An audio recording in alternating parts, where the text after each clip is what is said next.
الحمد لله رب العالمين والصلاة والسلام على سيد الأنبياء والمرسلين أما بعد فأعوذ بالله من الشيطان الرجيم بسم الله الرحمن الرحيم إنما الصدقات للفقراء والمساكين والعاملين عليها والمؤلفة قلوبهم وفي الرقاب والغاربين وفي سبيل الله وابن السبيل فريضة من الله والله عليم حكيم آمنت بالله صدق الله مولانا العظيم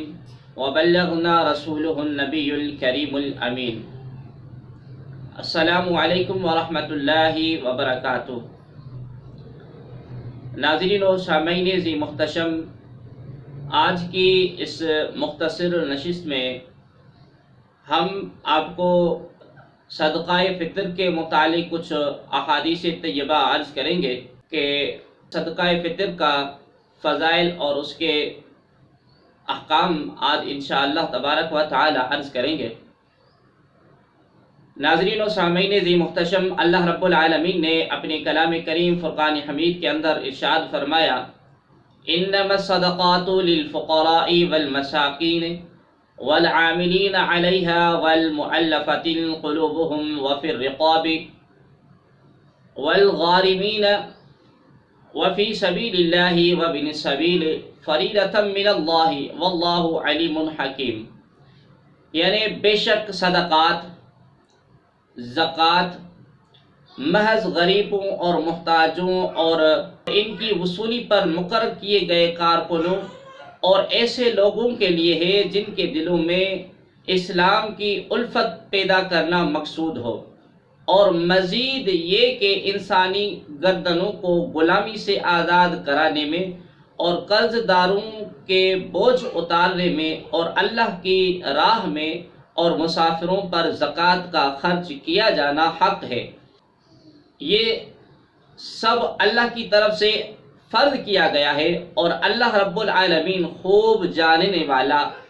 بڑی حکمت والا ہے۔ کہ دوسری آیت کریمہ میں اللہ رب العالمین نے ارشاد فرمایا، خذ من اموالہم صدقۃ تطہرہم وتزکیہم بہا وصلی علیہم ان صلاتک سکن لہم واللہ سمیع علیم، یعنی آپ ان کے اموال میں سے صدقہ زکوٰۃ وصول کیجئے کہ آپ اس صدقے کے باعث انہیں گناہوں سے پاک فرما دیں اور انہیں ایمان و مال کی پاکیزگی سے برکت بخش دیں اور ان کے حق میں دعا فرمائیں، بے شک آپ کی دعا ان کے لیے باعث تسکین ہے، اور اللہ خوب سننے والا، خوب جاننے والا ہے۔ ایک اور مقام پر اللہ رب العالمین نے ارشاد فرمایا، قد افلح من تزکا وذکر اسم ربہ فصلی، یعنی بے شک وہی بامراد ہوا جو نفس کی آفتوں اور گناہوں کی آلودگی سے پاک ہو گیا اور اپنے رب کے نام کا ذکر کرتا رہا اور کثرت اور پابندی سے نماز پڑھتا رہا۔ ناظرین و سامعین ذی محتشم، بخاری اور مسلم شریف کی حدیث پاک ہے، حضرت ابن عمر رضی اللہ تعالی عنہ سے مروی ہے، ان ابن عمر رضی اللہ تعالی عنہ قال فرض رسول اللہ صلی اللہ علیہ وسلم زکاة الفطر صاعا من تمر او صاعا من شعیر على العبد والحر والذكر والأنثى والصغير وكبير من المسلمين وأمر بها أن تؤدى قبل خروج الناس إلى الصلاة۔ حضرت عبداللہ بن عمر رضی اللہ تعالی عنہ نے فرمایا کہ رسول اللہ صلی اللہ علیہ وسلم فطرانے کی زکوٰۃ فرض فرمائی ہے کہ ایک سا کھجوریں، ایک سا یا ایک سا جو ہر غلام اور آزاد مرد اور عورت، چھوٹے اور بڑے، مسلمان کی طرف سے، اور حکم فرمایا کہ اسے لوگوں کے نماز عید کے لیے نکلنے سے پہلے ہی ادا کر دیا جائے۔ ایک اور حدیث پاک میں ہے ان ابی سعید خدری رضی اللہ تعالی عنہ یقول كنا نخرج زکاة الفطر صاعا من طعام او صاعا من شعیر او صاعا من تمر او صاعا من عقد او صاعا من زبیب، یعنی حضرت ابو سعید خدری رضی اللہ تعالی عنہ فرماتے ہیں کہ ہم صدقہ فطر کا ایک سا کھانا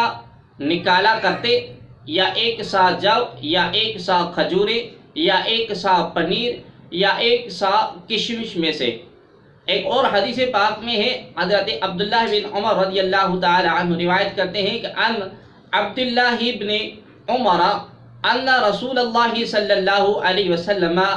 امر باخراج زکاة الفطر ان تؤدى قبل خروج الناس الى الصلاة۔ حضرت عبداللہ بن عمر رضی اللہ تعالی عنہ بیان کرتے ہیں کہ حضور عالم صلی اللہ علیہ وسلم نے حکم دیا کہ صدقہ فطر نماز عید کے لیے جانے سے پہلے ادا کیا جائے۔ ایک اور حدیث پاک میں ہے ان ابن عباس قال فرض رسول اللہ صلی اللہ علیہ وسلم زکاة الفطر طہرة للصائم من اللغو والرفث وطعمة المساکین من اداها قبل الصلاة فهي زکاة مقبولة ومن اداها بعد الصلاة فهي صدقة من الصدقات۔ حضرت عبداللہ بن عباس رضی اللہ تعالی عنہ نے فرمایا کہ رسول اللہ صلی اللہ علیہ وسلم نے صدقہ فطر کو فرض فرمایا جو روزے داروں کی لغویات اور بیہودہ باتوں سے پاکی ہے اور غریبوں کی پرورش کے لیے ہے۔ جس نے نماز عید سے پہلے اسے ادا کیا تو یہ مقبول زکوٰۃ ہے، اور جس نے اسے نماز عید کے بعد ادا کیا تو یہ دوسرے صدقات کی طرح ایک صدقہ ہے۔ مصنف ابن ابی شیبہ میں ہے کہ ان مجاہد قال صدقۃ الفطر یوم الفطر ومن اعطاها بعد ذلك فهي صدقۃ۔ حضرت مجاہد کہتے ہیں کہ صرف وہی صدقہ فطرانہ کہلائے گا جو عید الفطر تک ادا کیا جائے گا، اور جس نے اس عید کے بعد کچھ صدقہ دیا تو فطرانہ نہیں بلکہ صرف صدقہ ہوگا۔ ناظرین و سامعین ذی محتشم، آپ نے سنا کہ صدقہ فطر کی کتنی بڑی اہمیت ہے۔ ناظرین محترم، صدقہ فطر نماز عید سے پہلے ادا کرنا ہے۔